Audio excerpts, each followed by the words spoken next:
pa chi sang ra lui de lay a thằng sang ga hai pa chi ta ra lui de lay mi ga ya khơ chung sa la lơ song phu a khơ mang hai de thấy son rơ a pam ma tâm ga chi de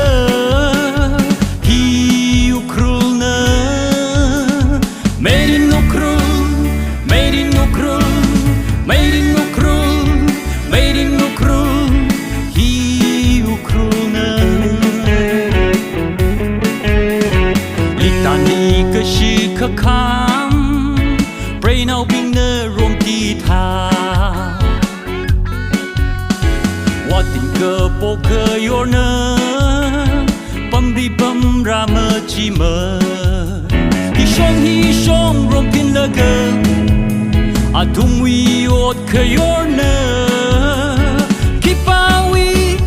khui si ma thai ning khara hi Ukraine made in Ukraine made in Ukraine made in Ukraine made in Ukraine hi Ukraine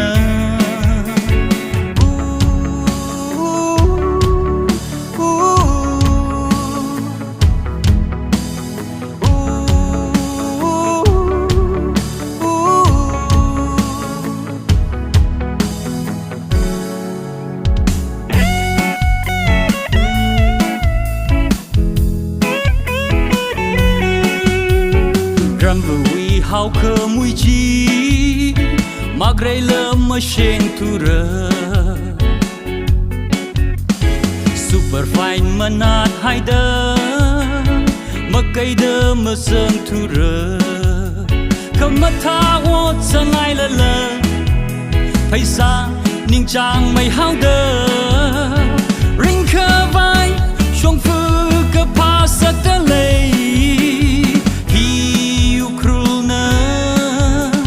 Made in Ukraine, made in Ukraine, made in Ukraine, made in Ukraine, he Ukraine. More we khai cao quy ca, cha trick cha hong we na chi. Ka sa thei ka tup si khơ, si ra ru khong we na chi. Lấy nghe phu sim a khơ chi lơ a vu market pok mi ha